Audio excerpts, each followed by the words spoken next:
It's November 1st here in Seoul, and I'm Kim Dami. We begin with these stories making the headlines at this hour, starting with an Israeli airstrike on a refugee camp in Gaza. An Israeli airstrike is reported to have killed dozens of people at the Jabalia refugee camp in northern Gaza. Hamas says it will free some foreigners held captive in the coming days without providing specifics. On Tuesday, President Yoon delivered his 2024 budget speech, where he once again underlined fiscal soundness and sought support for next year's budget proposal at the parliament. South Korean defender Min-jae has picked up the AFC Asian International Player of the Year award for 2022. Kim is only the second South Korean player to claim the award after Son Heung-min. Israel conducted an airstrike at a refugee camp in Gaza, killing dozens of Palestinian civilians. In the meantime, though, Hamas says it will release some foreign hostages in the coming days. Our Lee Seung-jae has the latest. An Israeli strike on a refugee camp in Jabalia in Gaza on Tuesday has killed dozens and injured hundreds more. The Israeli military says the airstrike was part of a successful operation to kill Hamas's top commander, Ibrahim Biari. However, the militant group denied that one of its leaders was at the camp and has instead accused Israel of a heinous crime against safe civilians, children, and women. Initial reports from Gaza's health ministry says at least 50 people were killed in the strike. Meanwhile, according to the General Authority for Crossings and Borders in Gaza, Egypt is set to receive 81 Gazans who have been severely wounded via the Rafah border crossing. According to the AFP, citing an Egyptian medical official, medical teams in Egypt will be at the Rafah crossing to examine the cases coming from Gaza and determine the hospitals they will be sent to. Gaza's health ministry says more than 8,500 Palestinians have been killed since the armed conflict began on October 7th. Hamas says it will release some foreign hostages in the coming days, but did not elaborate further. A spokesman for Hamas's armed wing, Qassam Brigades, said Tuesday that they have informed intermediaries that they will be releasing the foreign hostages soon. More than 230 people, including Israeli soldiers, civilians, and foreigners from several countries, are being held by the militant group. And amid the fierce attacks by Israel, the spokesperson also warned that Hamas would turn Gaza into a graveyard and a quagmire for Israeli forces. Lee Seung-jae, Arirang News. U.S. President Joe Biden and Chinese President Xi Jinping are looking forward to having constructive conversations during their upcoming summit in San Francisco. Now, this is according to the White House on Tuesday, which announced that the meeting will take place on the sidelines of the Asia-Pacific Economic Cooperation, or APEC, summit this November. White House Press Secretary Karine Jean-Pierre added that Biden is expected to have tough conversations, though no details were mentioned about the possible agenda. The meeting comes after China's top diplomat Wang Yi's recent visit to Washington in a series of exchanges between high-ranking officials as the two sides aim to keep open communication channels. South Korea and the U.S. are among 40 countries planning to sign a pledge never to pay ransoms to cybercriminals. Now, the decision comes as the UN says North Korea is illegally using money acquired from a cybercrime to fund its weapons programs. Our Kim Jong-sil reports.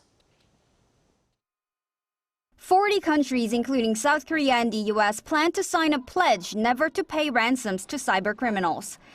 They're part of a U.S.-led alliance that will also work toward eliminating the hackers' funding mechanisms. The White House announced a plan on Tuesday local time. The International Counter-Ransomware Initiative, a two-day event ending on November 1st, includes representatives from 48 countries, the EU, and Interpol. This is the third annual event that is being hosted by the U.S., which, according to the White House, is the country that has been hit hardest by cybercrime. It aims to eradicate the criminals' funding by sharing information, including the ransom payment accounts. The initiative comes as FBI Director Christopher Wray emphasized the risks of cyber attacks at Tuesday's U.S. Senate Committee on Homeland Security and Government Affairs. Wray said in the last few years, countries like China, North Korea, and Russia, quote, use cyber operations to target U.S. research. He also said cyber attacks by China, Russia, and Iran are becoming more aggressive and more capable than ever before. The FBI director said he's most worried that these adversaries focus on, quote, compromising U.S. critical infrastructure, especially during a crisis. In ransomware attacks, hackers hack into an organization's systems to steal information or encrypt data and demand ransom in exchange for unlocking it. 김정실, Arirang News.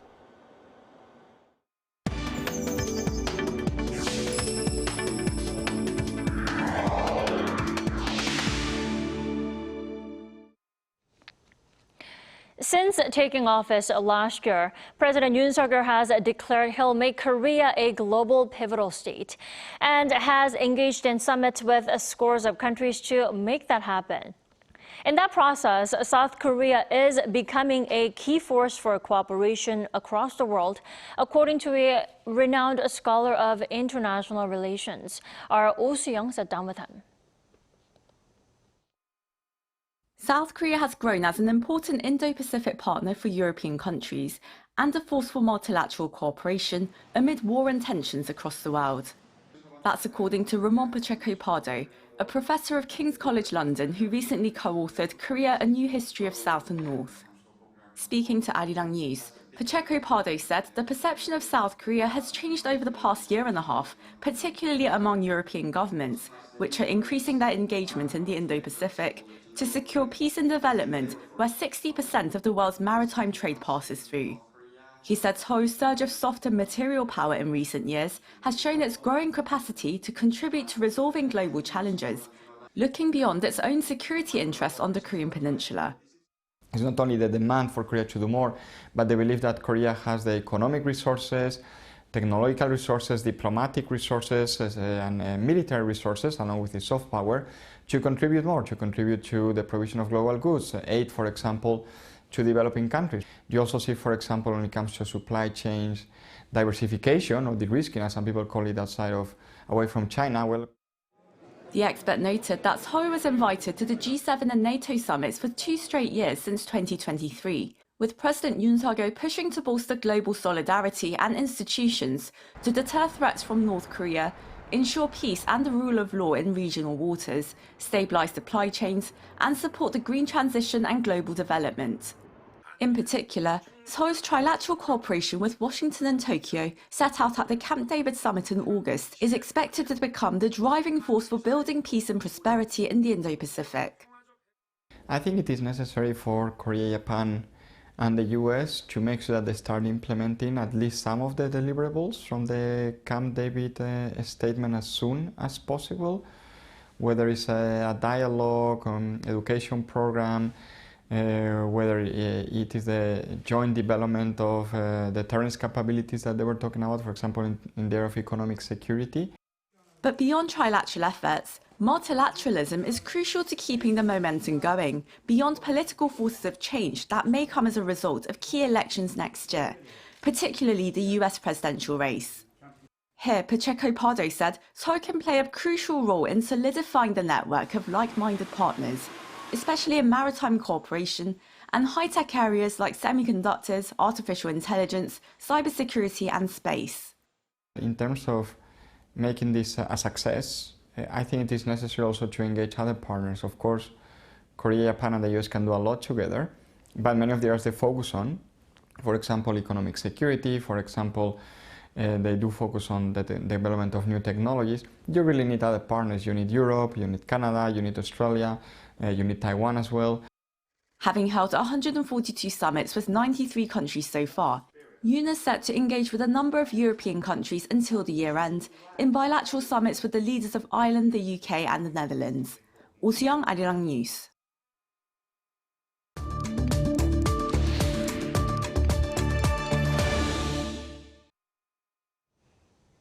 South Korea is grappling with the spread of lumpy skin disease, now confirming the total number of farms with infections at 69.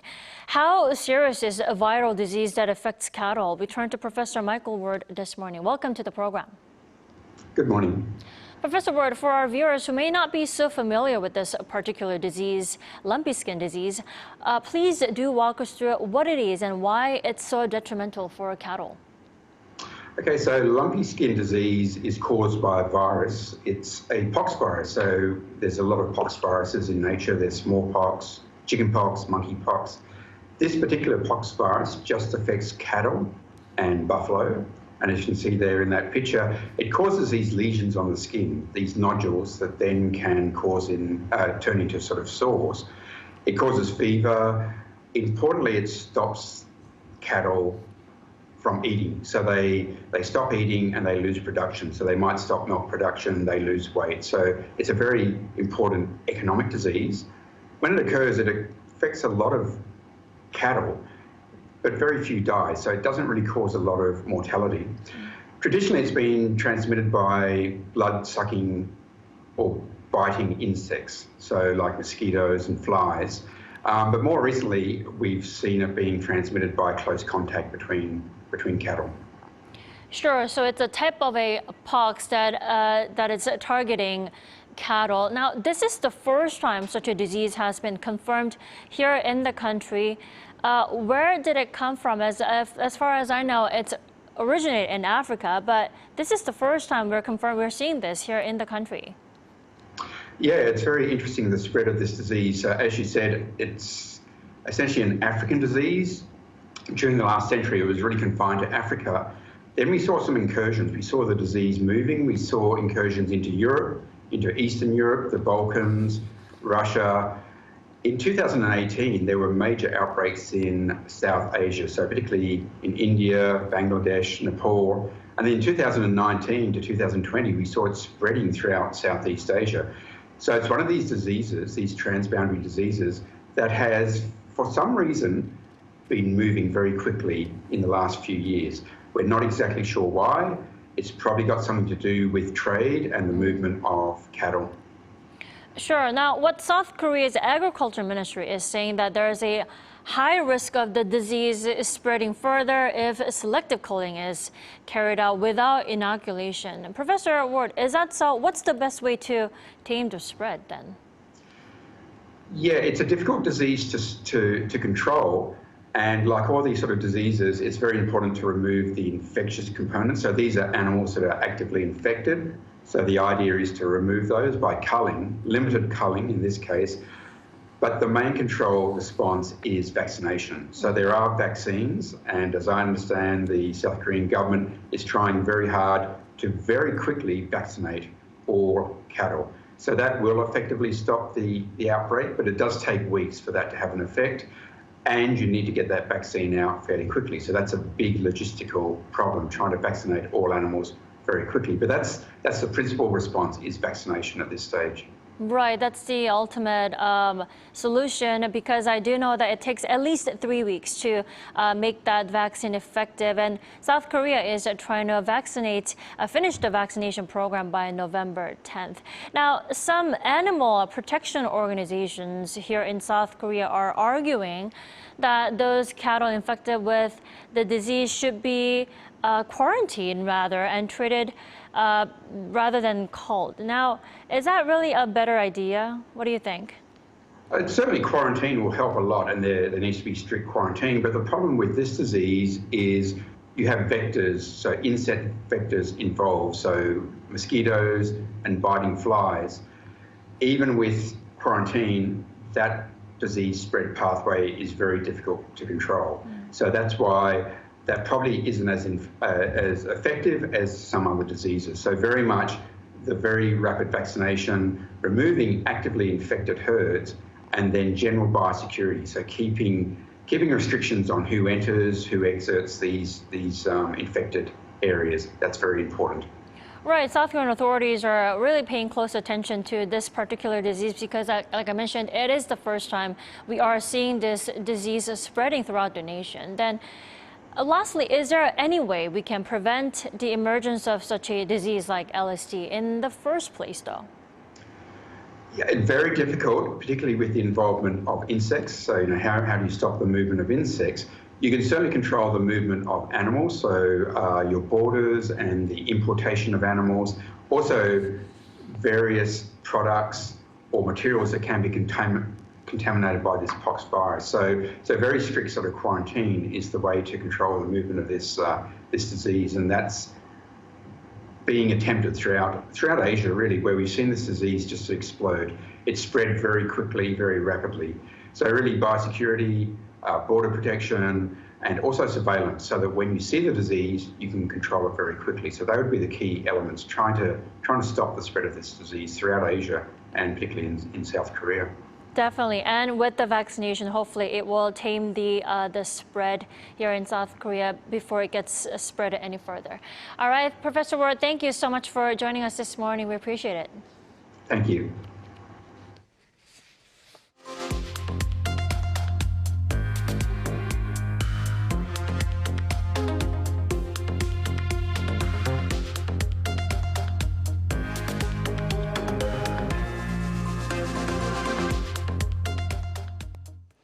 President Yoon has explained and sought support for the government's budget proposal for next year. He said the focus is on improving the country's fiscal soundness so that no burdensome debt passes on to future generations. Our top office correspondent Kim Do-yeon has the details. Fiscal soundness is the basis for the government's budget proposal for the year 2024, according to President Yoon on Tuesday at the National Assembly as he addressed the parliament. 건전 재정은 단순히 지출을 줄이는 것만이 아니고 국민의 혈세를 낭비 없이 적재적소에 효율적으로 쓰는 것입니다. 건전 재정은 대내적으로는 물가 안정에, 대외적으로는 국가 신인도를 유지하는 데 매우 중요할 뿐 아니라 미래 세대에게 감당하기 어려운 빚을 넘겨주지 않기 위한 것입니다. In fact, the whole budget, which stands at 657 trillion won or $487 billion US, increased by 2.8% on year. That's the lowest increase since 2005.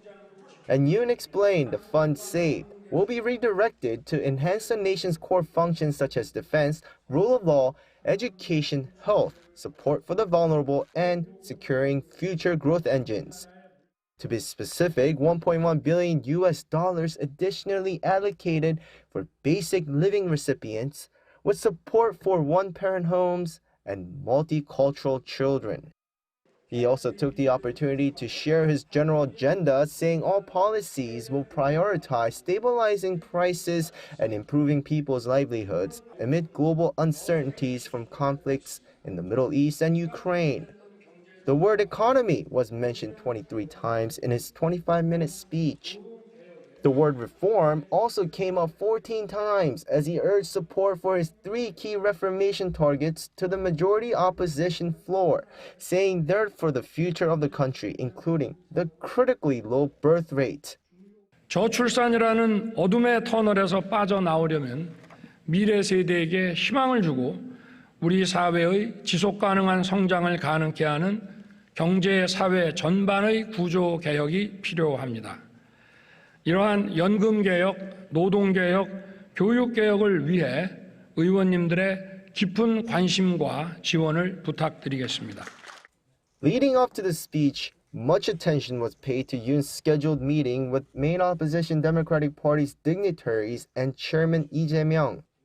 A different scene compared to last year's budget speech when all 169 DP lawmakers boycotted it and no such meetings were held. Since I became the Speaker of the National Assembly, I believe this is the first time that the President, chairpersons from both ruling and opposition parties, and the floor leaders, as well as leaders of all branches of the government, have gathered in one place. That's why it seems many media outlets and citizens are paying close attention to our meeting today. Following the speech, Yoon also had a meeting and luncheon with committee chairs. There, he promised to reflect the words of lawmakers as he carries out policies. 김도영, Arirang News. South Korean defender Min-jae was named AFC Asian International Player of the Year 2022 on Tuesday. At the ceremony in Doha, the Asian Football Confederation noted his contribution to the Italian side Napoli last season with 16 clean sheets, 2 goals and 2 assists in 33 matches, as the Blues won their first league title in 33 years. He was also part of the Napoli team that secured its best ever Champions League finish, reaching the quarterfinals. Currently at the German side Bayern Munich, Kim becomes just the second South Korean player after Son Heung-min to win the award. He was also the only Asian player to make the 2023 Men's Ballon d'Or award shortlist.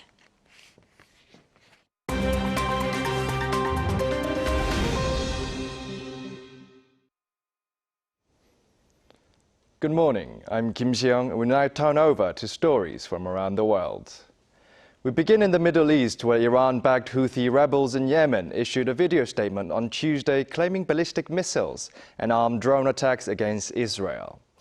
Houthi military spokesperson Brigadier Yahya Sari said it was the third such operation since the October 7th Hamas attack and that they plan to carry out more strikes until the Israeli aggression stops. Israeli military officials on the same day said the newly operational Arrow missile defense system had shot down a surface-to-surface missile they believed to have been launched by Houthis aimed at the port city of Eilat. They also said fighter jets had successfully intercepted drones, with the Times of Israel reporting that no intrusion into Israeli territory was detected. 25 days into the Israeli-Hamas war, concerns are high over the regional conflict amid speculation that Iran could become more actively involved. Now, moving over to Europe, where the heiress to the Spanish throne, one of the last remaining monarchies in Europe, has turned 18. On her 18th birthday on Tuesday, Spanish Crown Princess Leonor de Borbon-Ortiz swore allegiance to her country's constitution, laying the foundation for her eventual succession as the Queen of Spain. During the televised ceremony in the lower house of Parliament, Leonor recited the same oath that her father, King Felipe VI, did when he turned 18 in 1986, pledging to faithfully carry out her duties and to keep and uphold the Constitution and the laws and respect the rights of citizens. Should Princess Leonor become the next queen, she'll be Spain's first queen since Queen Isabella II, who reigned from 1833 to 1868. Moving over to the US, where a 58-year-old Maryland man who became the second person in the world to receive a transplanted heart from a pig has died. Lawrence Fassett, who was dying from a heart failure and ineligible for a conventional heart transplant, received a genetically modified pig heart transplant surgery on September 20th. He survived for nearly 6 weeks after the highly experimental surgery, just short of the 2 months that the world's first pig heart transplant patient, David Bennett, lived following the surgery the year before. Fassett's cause of death was due to the body's rejection of the organ, while the previous patient, Bennett, passed away from a pig virus found inside the organ. Saudi Arabia is to host the Men's 2034 World Cup after being named as the only bidder for the competition. According to FIFA President Gianni Infantino on Tuesday, Saudi Arabia was the only interested party after Australia pulled out ahead of the FIFA deadline on the same day. Football Australia said it would be now focused on preparing to hold the Women's Asian Cup in 2026 and the Club World Cup in 2029. The US, Mexico and Canada will host the World Cup in 2026, while Morocco, Portugal and Spain remain the single bid for the 2030 edition. A FIFA Congress in late 2024 will confirm the hosting duties for the 2030 and 2034 World Cups.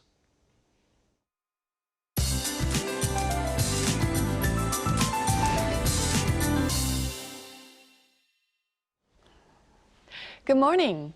We're entering into November, but the temperature feels like it's going backwards. Morning temperatures are nearly 11 degrees Celsius higher than seasonal norms, and highs will also soar to 23 degrees this afternoon. And it's going to be even warmer tomorrow with an expected high of 25 degrees Celsius here in the capital.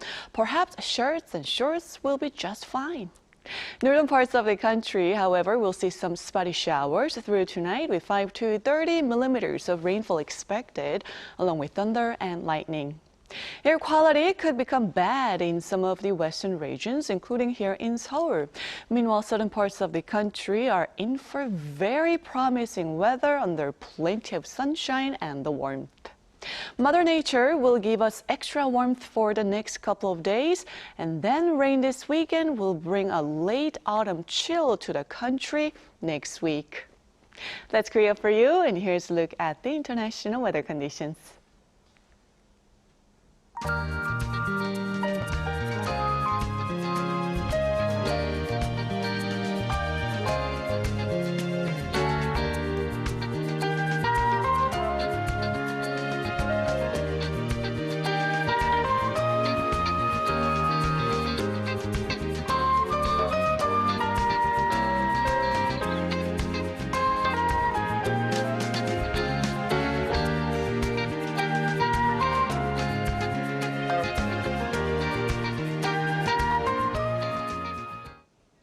We thank you for watching New Day at Arirang. We'll be back tomorrow for Thursday's edition at the same time, 9 a.m. Korea time.